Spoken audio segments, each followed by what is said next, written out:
morning, everybody. All of the people here this morning. I'm Jill with Chicago Title.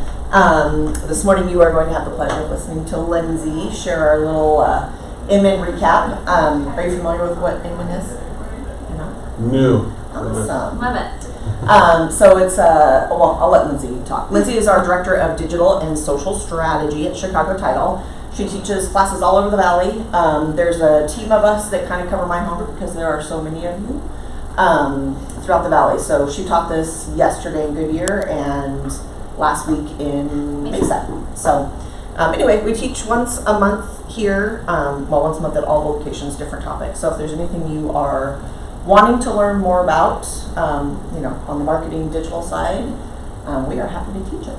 So I'm going to turn it over to Lindsay and let her run with it. Great. Rock and roll. Yeah. Okay. So now that you are new to this Inman Connect world, what it is, it's a conference. It's a 3-day conference, jam-packed with, I would say each speaker speaks for about 15 to 20 minutes. So we've got 50-ish speakers that are going on, and they're going to talk about latest tech trends and best practice strategies given what's going on in the market currently. So every year, something a little bit different. But I will say the one, I guess, good and bad thing for us is Arizona always tends to be one of the markets that's first to get any new technology. I think given a lot of job growth that's out here, and it's kind of the Wild West out here, so we can test anything, right? And so with that being said, sometimes we go to the conference and you're like, I already knew that. And this has been here for a minute, but there's some definitely good things that came out of this week. Thank you. And so essentially, like I mentioned, 3 days worth of knowledge given to us that I just condensed into an hour. So today, that's what we'll dive into. I know, right? That makes the lawyer speak. Exactly, yeah, fast forward. So kind of the 4 themes that I found throughout all of my notes from each day. Number 1, building a strong personal brand. And so, we've talked a lot about branding in here before, but a lot of speakers, many speakers, really dialed in on the branding piece, and we'll get to why. Relationship building through social media. I think nowadays, social media has been talked about, let's say 10 years now. We've been pushing social media. Now social media kind of comes off as like, you just gotta do it. Like it's just something to do. And I think that it's been interpreted kind of the wrong way at this point, and we need to go back and re-strategize how we're using our social media, staying ahead in a changing market, and then lastly, the technology piece. All right, so starting with that personal brand.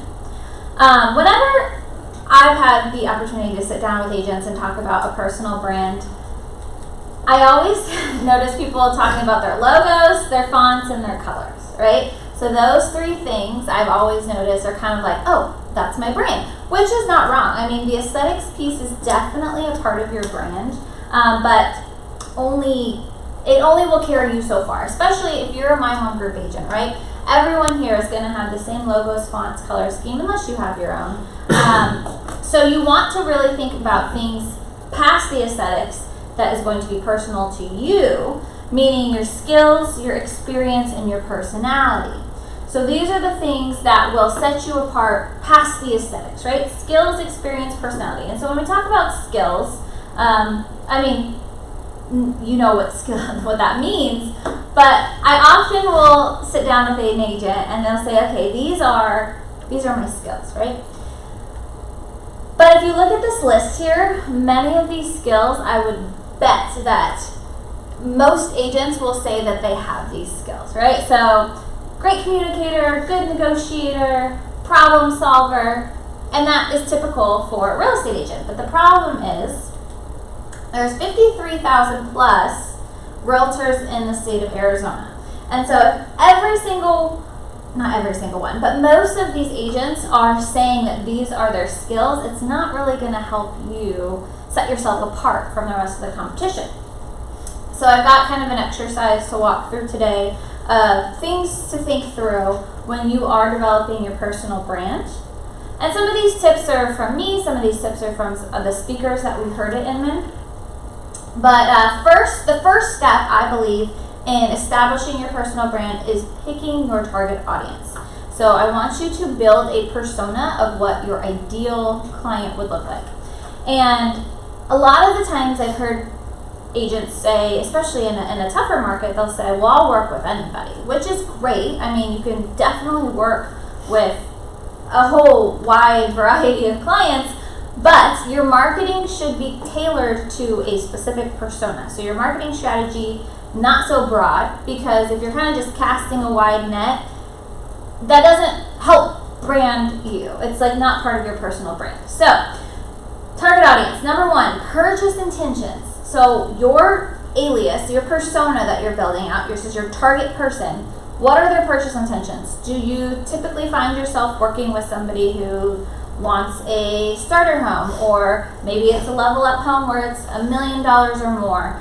Does your ideal person, do they kind of know exactly what they want, or are they somebody who maybe it's six months out? So kind of knowing what their purchase intentions are. Of course, we have like our best case scenario, right? We want them to have a $5 million home and ready to pull the trigger right now. But really thinking about past experience, what is your target audience here? Demographics, we know what that means, but are we working with somebody who's 30? Are we working with somebody who's 65? Do they have a family that they need to provide space for? Household income, all of that, right? Next is their interests. So this is where that relationship piece is going to come into play. So how can you resonate with your ideal target audience? And then lastly, I think this last one is the most important, is their pain points. So understanding your target audience's pain points will help you develop your strategy, because your job, your goal is to be the solutioner to their problems. All right, so what I actually did this example myself. So this would be, for me, this would be my target audience here. So as a marketer in the industry, Sarah, she's 48 years old, married with 4 kids. She's been in the business for about 5 years, so she's got her feet wet, but she's newer to social media. Her interests, she likes philanthropy, hiking, reality TV. These are the things that I can connect with her on. But then the pain points, this is where it gets important. Knowing, okay, she does not like video. She can't seem to get comfortable on video. Pain point number 2, she doesn't like how every time she gets on social media, all the buttons are different. She's like, oh, I used to click here and now I have to click here, right? So that is a pain point that I often hear from many clients. And then pain point number 3, she's just putting stuff out there and she's not attracting the right person, right? She wants maybe she wants to find sellers, and she's just getting people who want to rent an apartment. So with that being said, now this is an example for you guys, right? For you to understand how you're going to build out that audience. Now, the next step in identifying your skills. So we talked about target audience, now we talk about skills. Looking at your past reviews. Every time that I've received a review back from a client, I will save it and I will look through and find buzzwords. I'll find some keywords in there that I see often, right? And I can tell you, of all the reviews I've ever received, most of them actually include this one word, and it's that I'm patient, right? I carry patience, I guess, in what I'm doing when I'm meeting with a client. So finding which words that you're often hearing from your clients and how they see you. Now, for me, what pain points might my audience have that I can solve with this skill, right? So how can I use my patience to help solve Sarah's pain points here?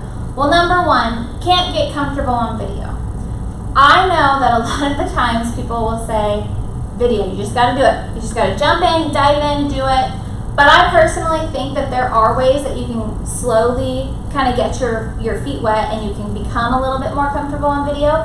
One of them being, if you've ever used the green screen, right? Instagram has this feature where they have a green screen where you can have maybe a picture of a home behind you, but you just put your face off to the side and you're talking about what's going on behind you. That's a really good way to get your feet wet and patiently easing into video. Pain point number 2, she doesn't like how the buttons keep moving. Well, maybe I take that to sit down with her, show her a demo, take it step by step, record it for her. So that's a way where you can think about, okay, these keywords that I keep hearing about myself, this is how people perceive me. How can I use those skills to solve the pain points? Next is reflecting on your story. So, okay, when you're reading the reviews and they're talking about your skills, what did you have to do to demonstrate those skills, right? So thinking through, okay, if people are telling me that I'm patient, why? Why would they have said that? What did I do that led me there? So knowing the experience that I have, how can I leverage that and mold that into my personal brand? Next, recognizing your values and passions. Now, this part I think is pretty important because your personal brand, there's one of you, right? And you want to be as authentic and genuine as you possibly can, knowing what matters to you, what motivates you, so you can connect with like-minded people. And then lastly, what gives you a sense of purpose? Because nobody wants a job, whether it's in real estate or anything, where you don't feel like you're making a difference, that you have a purpose in what you're doing. And I think a lot of people do get into real estate because they know that their occupation is meaningful and it does help the consumer in a monumental way. And so knowing what that is, again, your values and your passions, so that translates through your brand. This was something I did where I was like, okay, if I were to look at me and my passions, and then I look at Sarah and Sarah's passions, where do we kind of meet in the middle? Well, there's some things we have in common, some things we don't. But in the middle, these are some of the things that I know that myself and my ideal target audience, we meet in the middle on. And so with that being said, maybe community outreach or wellness or being outdoors in Arizona, those are some things that I can incorporate into my brand to better connect and resonate. And then lastly, finding your essence. So after we think about our target audience, our skills, what's important to us, and the experience we have, this last piece is knowing what are people saying about you when you're not in the room, right? So everything that I do, whether that's marketing-wise, whether it's a website, whether it's open houses, it could be in person, it could be on paper, it could be on the television. It doesn't really matter where, but everywhere you have a presence in your marketing, what are people saying about that presence when you're not in the room? That is your essence, right? And then lastly, this was a quote that was said at Inman that I really liked. It said, attracting customers is the role of marketing, but keeping customers is the role of branding, right? So we can do postcards, we can do pop-bys, we can do all these things to try to entice people, to attract them. But in order to get them to convert and to keep them for an extended period of time, which is for their next purchase of a next home, that's where your branding comes into play. All right, so running through some of those practices we went through today is a great way to establish your personal brand. Now, the next theme that I found throughout the conference was relationship building. And it kind of goes hand in hand with what we just talked about with the personal brand.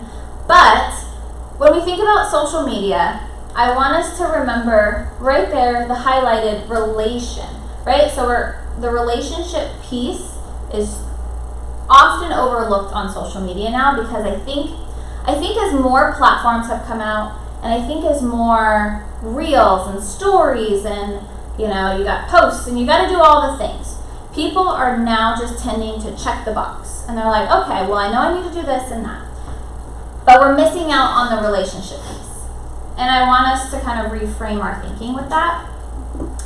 One of the speakers, she said, okay, when we're trying to identify the relationships we need to nurture, these are our top 3 relationships. So number 1, your past clients, your sphere of influence, right? Those are going to be the most important. Number 2 is your community, so the people who could potentially do business with you.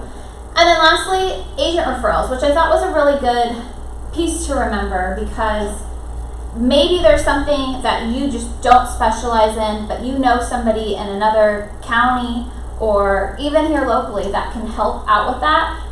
By providing a referral to them, maybe in the future they would do the same to you. Or having that referral network out of state.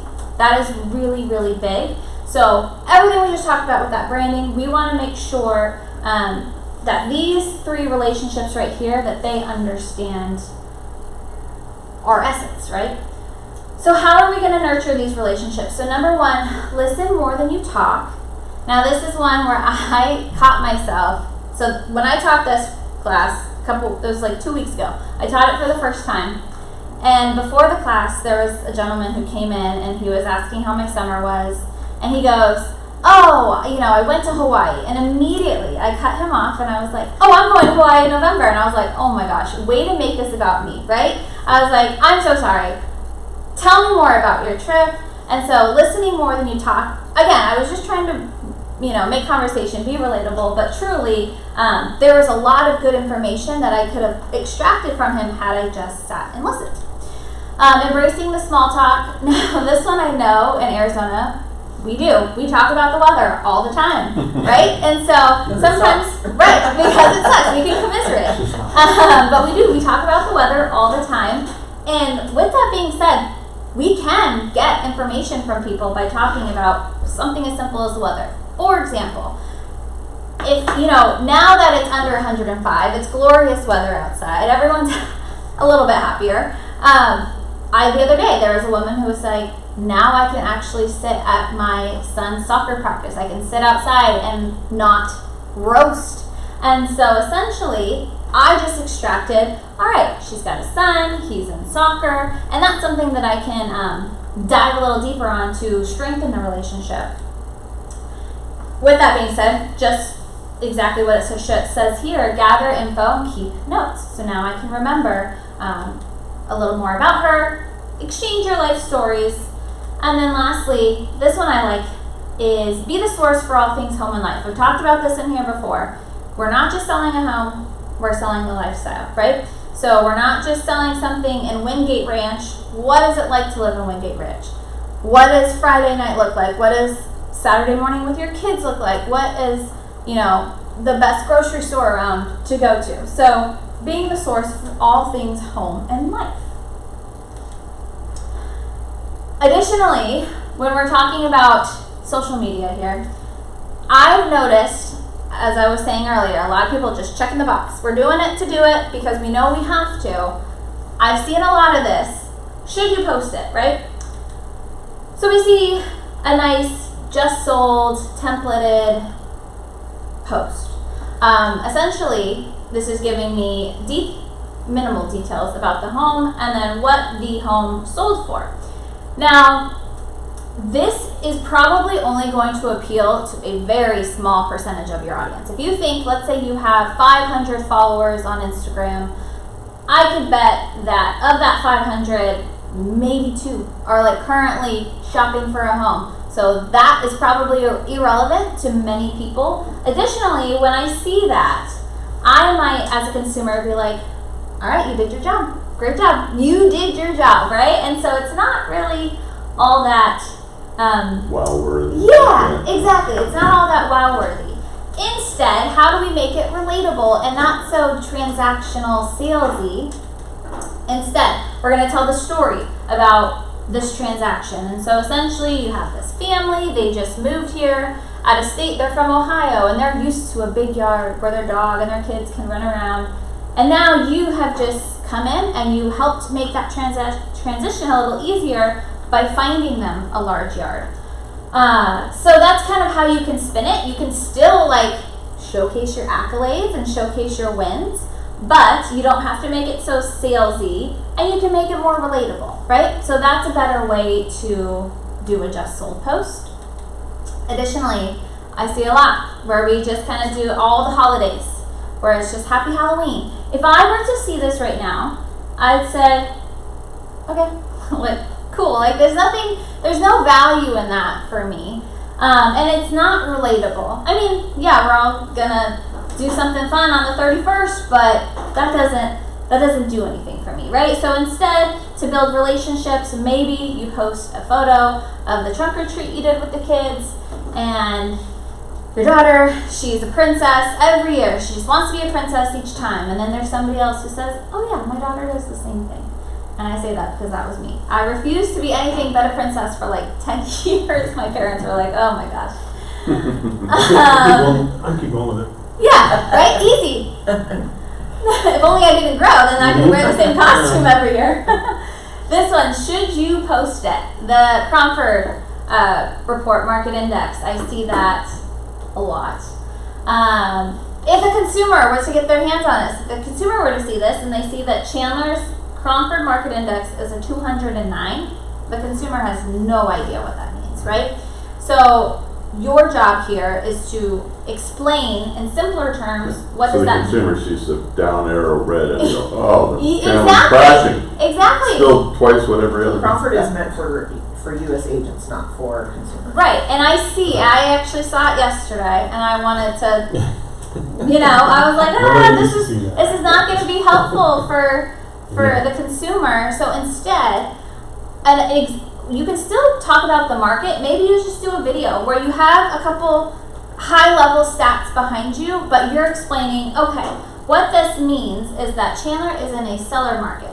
And for you as a seller, you can XYZ. You as a buyer, you can this, right? And so talking a little bit more about what that means and translate that. Now, talking about video here, I mentioned you can use the green screen feature in Instagram. You can also do this in TikTok and YouTube, but essentially you can have something going on behind you, whether it's a photo, whether it's a video, and you just overlay your face on top of it and you're talking about what's going on behind you. That's what you see right there with Shannon's example. That's free. And I know that a lot of people, everyone's pushing video. Video doesn't necessarily have to be some big fancy production. In fact, I would actually prefer for it not to be a big fancy production, because if I see somebody, who's just spent, a couple grand on this video where it's free, if I just take my phone and I film myself, that's a little bit more relatable than going off to a studio. So my example that you see here, so this account, this is like a hair studio where they do blowouts on your hair. And this is the most basic, silly little video where you can tell that they obviously did not spend any money, right? They just kind of goofed around in the studio. They don't have, for being a business, they don't necessarily have a ton of followers. They have a decent following though. They have 3,500 followers. But they were able to get 387,000 views on this post. They were able to get 18,000 likes, 82 comments, and my favorite number at the bottom, almost 5,400 people shared this, right? And again, they spent $0 on creating this. We hope they spend $0. Right? They just kind of were being silly and goofing around. And just so you know, that share metric right there, the 5377, shares are now the #1 metric that Instagram's prioritizing. So they came out a couple weeks. Instagram said, we want people to kind of shift their focus away from vanity metrics, meaning the likes. I mean, truly, a lot of people get hung up on, oh my gosh, I only got, 40 likes on something. Ugh. But, right? But 387,000 views, right? So you can kind of see if you do the math, yeah, I only got 18,000 likes, but how many impressions did that make? How many people did you reach, right? And that's what's important are the views, but the shares. The shares mean somebody thought it was so silly or valuable or insightful, whatever, inspiring, that they wanted to share it with somebody else. So those shares are important. Now, here we have a big luxury brand, Cartier. And Cartier has almost 15 million followers, so a substantial amount. They actually got less views on this video. They got less likes, a little more comments, but if you look at the shares, only 270 shares, rather than the 377, right? Huge, right? And I would bet that Cartier had they created pretty penny there. And again, this is not extremely relatable, or I'm not walking through the jungle and don't just swim in the lake in your gown. That's right? better. You know, just gonna go swimming with, and just wait for it. There's a jaguar that's about to appear, right? Not. I don't know what that means. That's a great question. I'm going to tell you what their company does.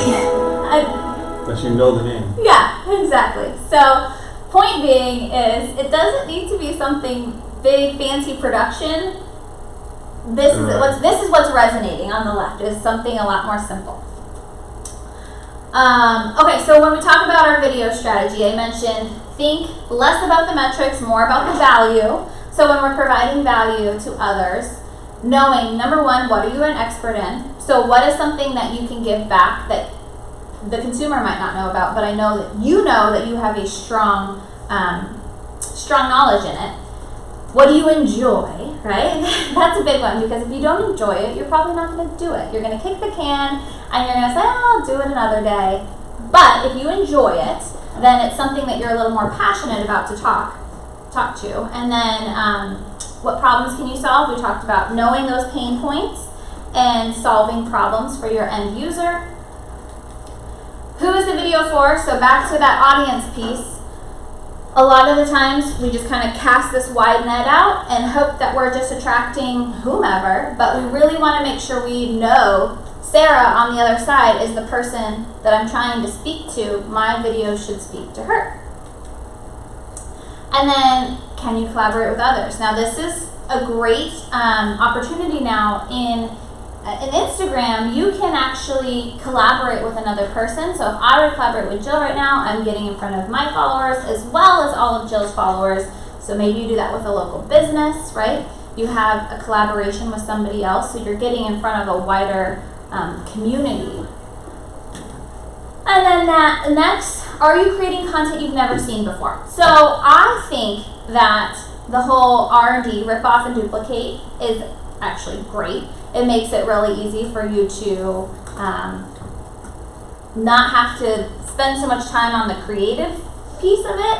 But I do want to say, you want to have your brand, your essence. You want to have that shine through and not just do exactly what somebody else did, because that might not be authentic to you. So these were kind of the things when it relates to social media that I heard often throughout the conference. Now, the next topic, staying ahead in a changing market. Right, we know what's going on. Let me pause really quick. The one thing that Jill and I, we both agreed that we don't love about Inman, and we're hoping that maybe they'll shift this next year, is they have a lot of CEOs on stage talking. CEO of Zillow, CEO of Redfin, CEO of Realtor.com. And sometimes we talk about being relatable, sometimes that's not relatable, where I don't feel like they necessarily are in the day-to-day grind, right? And well, yeah, right. It's just, they've got their pulse on what's happening in the market, but I feel like the real live in the trenches are the people that should be the one talking to agents. Like, it's good information, Right. but It's not, the audience isn't full of CEOs. Yeah. I mean, and maybe other people feel different, but like, we go to bring ideas and stuff back to our agents, and some of it is sort of high level, which it's always good information. It's just, we always talk about, like, I just want more tactical takeaway pieces. Right. Crunch stuff. So that was one downside. But with that being said, there was one of the CEO of Redfin. He had conducted a study, and he did the same one in 2021 and 2023 to 500 real estate agents who came in from 60 different metro cities, and they had to have been in the industry for 10 plus years. Now, this survey was, what do you like about being a real estate agent? And from 2021 to 2023, you can see that not a lot has changed. It's pretty similar across the board. But when you go to what they don't like from 2021 to 2023, you can see some of the trends start to pop up. Unpredictable income, difficulty finding customers. I thought the next one was funny, dealing with other agents. This is what people don't enjoy about the job. And then the last piece to the survey was, what do you think in 5 years are the greatest challenges for our industry? Affordability and inventory, right? Those are the top challenges. And so throughout this conference, we heard a lot about affordability and the lack of inventory. So with that being said, there was another speaker. He is a tech strategist. He talked about, okay, well, knowing that affordability and inventory are our greatest issues, what can't we control? Well, we know we can't control lawsuits. We know we can't control what our competitor is doing. We can't control interest rates. And we can't control how AI is going to continue to advance. So why don't we shift our focus and think about things we can control? And when I show you guys this slide, it seems very simple, right? We're like, yeah, I know this. You can control your follow-up. You can control calling people, giving great service, and building relationships. Sounds simple enough. However, this strategist, he also conducted it was like a secret shopper campaign that he did. And so his secret shopper campaign was on 100 different homes. And they did online inquiries, so like a form fill where they went online and they said, oh, I'm interested in this home. And then they also went to open houses, and they made sure they were presentable and they came in, as qualified leads for the house. So on 100 homes, when they went to the open house, 42% were never even asked for their contact information, and 62% had zero follow-up by the end of the day. On the form fill online, 35% were never even contacted at all. 47% were not even contacted by a human. And then the average response time was 8 hours and 17 minutes to get something back on a home. So this is why we go back to what he said. Well, if you can follow up, if you can call people and give great service, well then you're in the 50% of those who are actually doing their job, right? And it seems so simple. I just remember sitting there being like, really? That's your insight here? But then after he shared this, I was like, well... For years people have been preaching the first 5 minutes, you have to get that. 8 hours? Yeah. And half of them are automated and it's 8 hours? Right, exactly. And especially today with all the technology advancements, it's like, it shouldn't. The non-human contact should be... take you, right? Yeah. And so, with that being said, his point was, yes, there's all these changes that are happening. Yes, there's the problems of inventory and affordability right now. But what we can control is we can keep grinding, we can keep our head down, we can keep providing the service that we speak to as part of our brand. And then kind of morphing with that into the technology piece, since we just talked about AI, I would say half the speakers all talked about AI, right? AI was the big buzzword. It was last year, but more so this year. Everyone's talking about artificial intelligence. With that being said, I always will ask people, are you using AI? And I would say half of the agents are like, oh no, don't use AI. But here's the thing, I would say all agents are using AI, they just don't necessarily they don't realize it. AI is definitely all around us and it's integrated into a lot of what we do. Number one, an example here is predictive analytics. So, we at Chicago Title, we have tools that, let's say you want a farm in a particular neighborhood and you say, okay, there's 5,000 homes in this neighborhood. Who are the people who are likely to sell? And it has a whole algorithm and data points of, all right, well, these 20 people out of the 5,000 are predicted to sell in the next 12 months. So a lot of tools now leveraging predictive analytics, and just so you know, one of the tools we're talking about today, or that I just mentioned, they just came up with a additional extension of their company, and right now, this is new, they have, where an agent can kind of have a zip code and you are like exclusive to that zip code, kind of like a realtor.com thing, and you will get all of the likely seller target people every, is it weekly? I think weekly you get the report in that particular zip code. So that's something if you're interested in, I would get on like now. Talk to Jill about that. And then virtual tours. I mean, we've been doing this for a while now, especially after COVID, doing virtual tours. But a lot of brokerages are now embracing virtual reality. So VR headsets, where if I were to, as a videographer, I can go through a home and I can, take a video, walking through the house, but then I can make it 3D. And so I can then input that into a VR headset, and as a consumer, I can walk and tour through the home without actually being at the home. So that's definitely, Next level. and that's kind of just where everything's headed. People want convenience, right? They don't want to leave their homes, right? They want something quick and fast. And so these VR tours are definitely becoming a bigger thing. Look out for that in this next year. Chatbots. We've been using chatbots for a while, but what I will say about chatbots is, as a consumer, and I have pretty much gotten the same feedback from everyone I've talked to, we don't necessarily like having a conversation with a chatbot. You can give me an automated response for the first maybe 2 responses, but after that, I want to have a conversation with a human, right?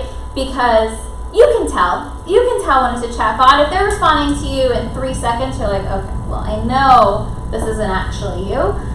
So leveraging chatbots, but not letting them kind of take away the relationship piece of it. Content generation. I mean, we use a lot of different tools that I'll talk about here in a second to create social media materials, flyers, etc. And then your CRM. Now, I would say pretty much all the big CRMs, KV Core, etc., they all have AI integrated into their systems now. So, like I said, if you think you're not using it, you probably are already using AI. Something as simple as using Siri on your phone, right? We're all using artificial intelligence. Now, at the conference, they go through different tech tools that are kind of popular right now. One of them, this one I didn't put this one up here to necessarily sell this CRM. My point of putting this one up here was all the CRMs now have, as I just mentioned, have AI integrated into it. YLocal was one that spoke at the conference, but they include a lot of AI assistants, so voice assistants. So essentially, if I was using, I don't know my phone, but if I was using AI assistants voice-wise, I can have a conversation, I can have a dialect back and forth with this incredibly smart robot, like I'm talking to a person, right? And so a lot of CRMs have this now, which is unfortunate for some of these support teams, but a lot of AI integrated. They can create marketing campaigns with lead conversion tools that track websites, retargeted ads, things that you can kind of put out to the consumer that helps create a algorithm to know who is best to convert. So yeah, a lot of CRMs have this now. This one, kind of like a HomeBot, it's called Revive Vision AI. It's a CMA, home value analysis. It's currently in beta, so it's not available yet. But let me show you how this one works and how it's a little bit different.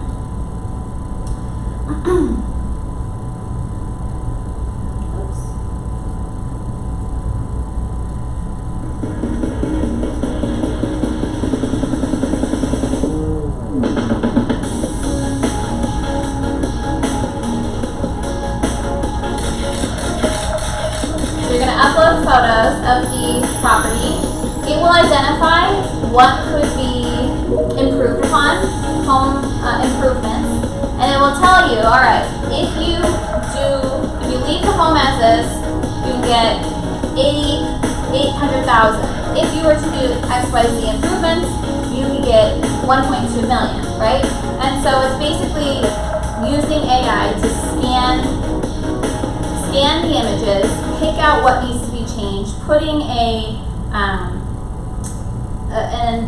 value to what that ROI would be on those renovations. So I thought this was pretty cool, and this is what all the tools are going to streamline to, especially the fact that it's so fast, right? People want everything right now, and that's what this is where this comes into play. All right, the next one, HeyGen. Have you guys used that yet?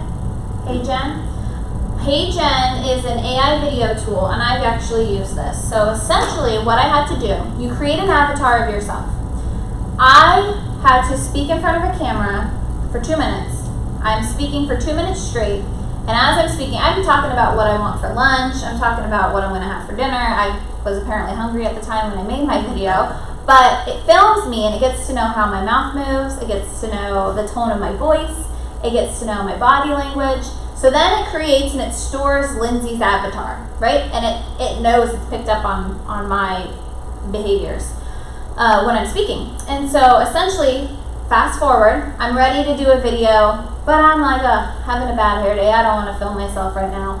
I can go in, I can put in a script, and then it will take my avatar, and it will just have me say exactly what I've just typed into that script. So it's me, but it's not actually me. Like, I didn't actually create that video. It's using my avatar. So, yeah, this one's pretty cool. It can do avatars. It can do just voices if you don't want your face on camera. I will say, I do like when you're publishing it, it does go through like you have to certify that, yes, this is me, right? I can't just pretend that I'm Justin Bieber or somebody else. I can't use somebody else's avatar. You have to go through this whole process of filming yourself and certifying that it is actually you. So hopefully... Which is weird because you can choose a voice.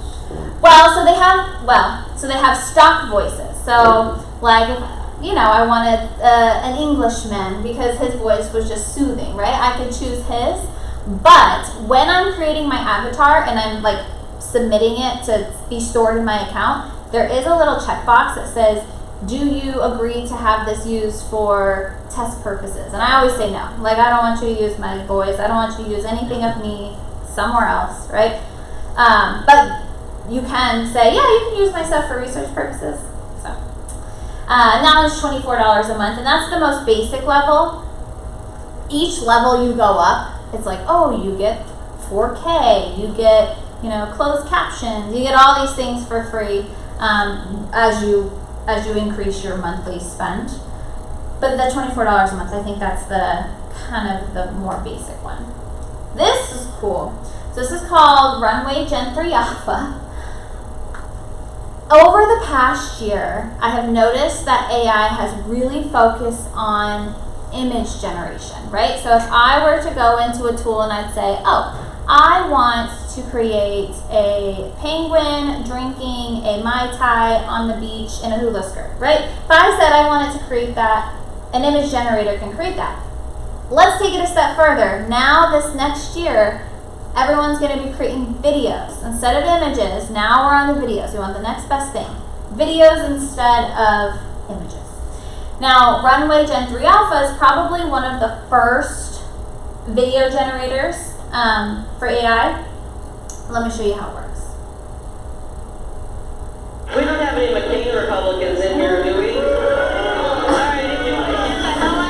Kerry Lake would divide Arizona, Of course, I can't banning even abortion skip even these, in cases of rape and incest. or Endorsing soon, votes but, against Kerry Lake. Welcome to Runway Academy. Today, we'll be exploring Gen 3 Alpha, image to video. So everything you see right here, this is created by AI, right? From your Runway dashboard, click on text or image to video, then upload an image. If you'd like, you can just click the generate button with no additional prompt guidance, and the model will interpret the image to give you the best results. You can do this as many times as you'd like, getting new and different results each time. If you'd like, you can provide a text prompt along with your image, which will help guide the result a little bit better, or allow you to introduce new elements or movements to change the video over time. For example, we can add simple camera movement instructions.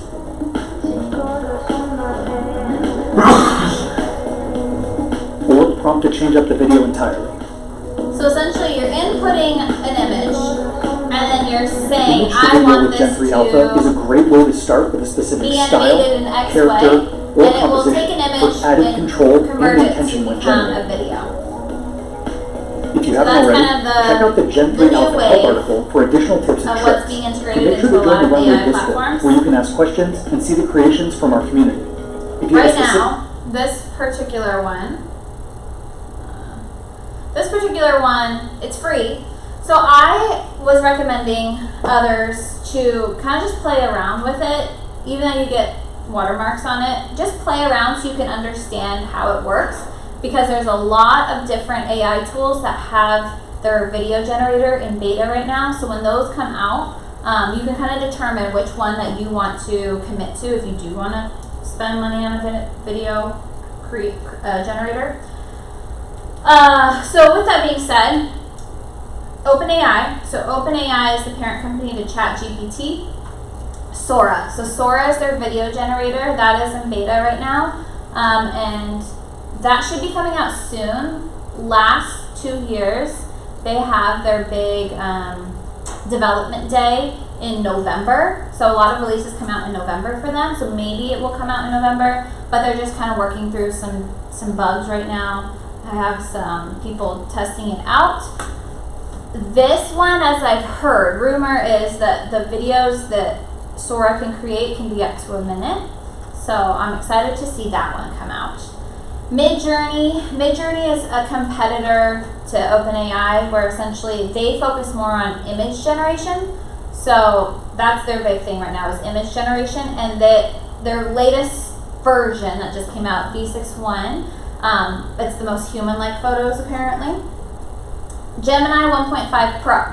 So Gemini is Google's AI, right? So it actually has just surpassed GPT-4 Omni as the smartest AI model. So Gemini 1.5 Pro, very, very intelligent. And so Google is typically one of the leaders. Google, Microsoft, they're one of the leaders when it comes to new AI advancements. Apple has always been one of the slow ones. And even though I have an iPhone, I love all my Apple products. Apple's usually the slowest, and they're just now coming out with their first AI tool. I mean, aside from Siri, right? But their Apple Intelligence is scheduled to be released in October. I don't know if you guys noticed their new iOS update that's coming out next month in September. It's pretty cool. There's a lot of new features. One of them, which I think you will have to have the new iPhone to do it. Of course you will. But yeah, of course, right? But it showed that you can use your eyes to like if let's say I wanted to like click on this, right? You can there'll be like a little cursor that will come up and it will follow your eye movement. And so if it came here, it would click on that. I was like, that's crazy. There's a lot of because every time a new iOS update comes out, I'm just like, I have to do this again. And this time when I was reading about this new one that's coming out, I was like, this can't be that cool. And then I started reading about it. I was like, oh, it's pretty cool. It's pretty cool. But yeah, Apple's usually a little bit behind. One of the features they're going to have is Canva can already do all this stuff. But where if I have an image of us and let's say there was like something, I don't know, something crazy, a big clown behind us, and we don't want the clown in the photo, you can just put your finger over the clown and it will get rid of it. So a lot of cool stuff coming. Well, I think Samsung last year came out with you can pick the best face. So if you have a bunch of you put multiple photos. Get rid You of say, well, she's she's smiling here, but you know, I'm smiling in this one. Yeah, that one's cool. There's lots of, and so with all of this being said, with AI, it's definitely frightening to some, and it's kind of surreal at times to wrap your head around all these things it can do. But understanding that in our industry, people still want to work with a human, right? We already saw when all of these, these companies came, Open Door, etc. When they came here, people still chose they want to work with a real estate agent, a professional, because this is a monumental transaction for somebody.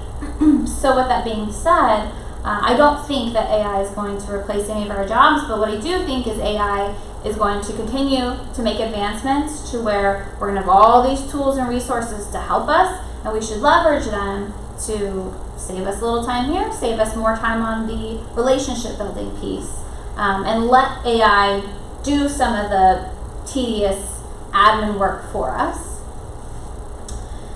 And then lastly, just to wrap it up, kind of the 4 bullet points we went over today. The personal brand, so remember, you're coming up with your target audience, your skills, your experience, your values, and then your essence. So that is your personal brand, not just the aesthetics. Social, we don't want to sell anymore. We don't want those just sold posts, right? Let's turn it into a story. Let's make it relatable, able to connect and build relationships.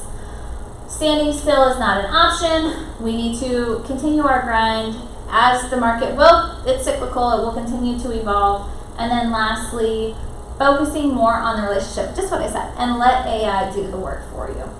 So those were 3 days worth of notes, those were the themes I found throughout all my notes I took from the 3 days, and I just compiled them together in 1 hour. There you go. Yeah, so I know, right? Not too bad. Yeah. Do you guys have any thoughts, any questions? No, I know that AI, I just recently started Okay. marketing that. I'm new to real estate anyway. I have Love it. I have a business in Washington State. Yeah. So I'm here mostly 90% of the time. Okay. I can go back up there, but AI, I thought about using it for I have a carpet cleaning company up there, and I was like, maybe I should use it for that. Yeah. 'Cause you don't have to do much. It just started yesterday on the Facebook, and I don't do Facebook, but they did it for me. So Okay. and then you get leads, Yes. and then they call, you get a phone number. Yeah. So you really can basically now, I'm just trying to figure this out because marketing's way different. Yes, This is way, I've had a business up there for 20 years, and I'm like, we've never done any, Yeah. to build or anything because I've never needed to, but Yeah, that's great. this is new to me, real estate. I mean, I've been in the world, but not selling. Mm-hmm. So- Well, and now that you're in Arizona, you'll notice technology is definitely more advanced here, and competition's more fierce here. So you really have to know the tools that are out there so you can kind of adapt. There's a lot, definitely a lot Yeah. of competition. Yeah. But definitely you could incorporate it into any industry, not just real estate. Yeah, it made me think about it. I'm like, shoot, I shouldn't even have. I mean, even personally, I would have it do things for me, like if I, for example, presentation, right? What I did, I actually truly, I'll tell you, I took all of those notes, my 3 days worth of notes, I had pages and pages and pages.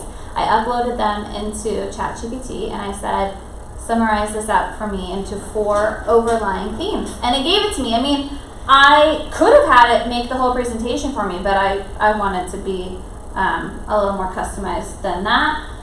So I made my own presentation, but I had it do the outline for me. So Yeah, it's writing resumes for people, so I get those, and I'm like, you're like, is this real? this isn't real. Yeah. Sometimes That's a hard one. There's got to be a line. That's a tough line. Yeah, especially, all the kiddos in school. Yeah. Yeah, the perfect resume. That's a tough one for me, Yeah. but So interesting you say that. My brother, he is a recent college graduate, and I helped him with his resume. We popped it into ChatGPT, and oh my gosh, one of the paragraphs in there, he was like, this is not me, right? Right. And It's so 100% wrong. we Yeah. obviously had to refine it. He was like, I don't even know what, it says, I have the skills of blah, blah, blah, blah. And he's like, I don't even know what that is. He's like, I can't say that. yeah. And I was like, You get asked questions like I do. Right. I ask them questions about their own resume. Yeah, and they're like, Like, what did I You write? know this? I was like, that tells me you didn't do that. Exactly. Yeah. Mhm. I still use my mom at 70-something years old. Yeah. Do my resume writing. She's awesome. Yeah. Oh, Why not? like I was talking with an agent yesterday, and she was talking about revising her drip campaign, and I'm like, throw it into chat, throw in what are common things that people are asking or whatever. It was like, Yeah. use it as a jumping off point, Right. Because you It's a can jumping pull off certain point. pieces from it and say, oh, I really like that, I'm going to incorporate that. Because a lot of times, as an agent, you're you're out showing properties, you're doing, doing that stuff during the day. Yeah. So then the mind stuff comes at night when you're like, okay, now I need to sit down and revise my drip campaign. So I was like, leverage the resources that know the data, like they know it. So They have it all. Yeah. They have it Yeah. all. So but you have to make it your own. It has to be your voice. You can't just say, oh, there it is, done, and move on. Like you have to take the bullet points or take the pieces that you like from it. But it definitely helps, and when you're trying to come up with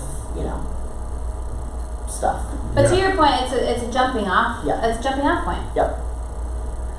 Yeah, this is all a lot of new stuff for me coming into doing real estate down here. I mean, I closed the deal last month, but then you still gotta, you gotta keep diving in, and I'm looking at commercial, so I'm like, that's where I'm headed. Yeah. Okay, cool. That's a new level. That's I was gonna say, it's so different than Yeah, that's a whole other beast than residential, selling yeah. houses, Yeah. But Yeah, but we're here. We're any Yeah. resources, any marketing. yeah, the title Digital. companies have been great, and I've used Good. Chicago Title in Washington numerous times. Oh, great. Yeah, from Portland, Vancouver area, all the way to the east side, and bought homes and whatever. But Oh, great. Yeah. Great. But title company, you guys are a huge help. Yeah, we do a all lot. the time. It's Yeah, I was amazing. gonna say, It's amazing what you guys do for especially agents. Now that I've learned that, I'm like, holy cow! Yeah. You just call them, they get you And a stuff. little different in Arizona They versus. get flyers. So I'm like, what is that? You guys Yeah. just give me all this stuff. I know. This is nice. It is the Wild West out You here. guys are my AI. I was like, okay. We're your AI that leverages AI. Yeah, that's so that's a great thing. So, yeah, this whole changing careers in your 50s, that's always fun. Can't do the carpets anymore. You're just expanding your skill set. Yeah, I guess. Well, no, yeah, I appreciate it. That's some good information. Oh, good. I'm glad.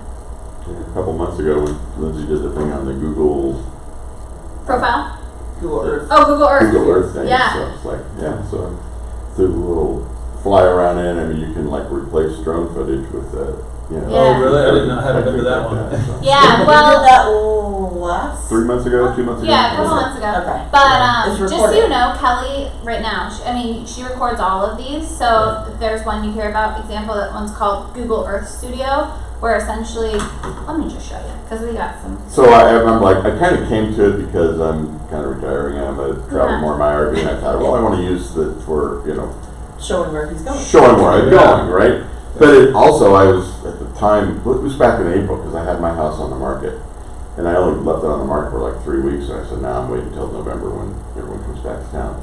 But you can do a flyover of your house. So they utilize Oh. Google satellite and 3D imagery, and so basically, if you just put in an address, as long as it's on Google Maps, it will capture this. And Plug in so, mine because you'll Sure. show it's on the golfer. 17795.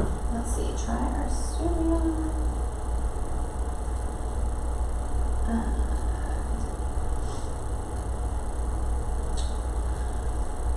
And so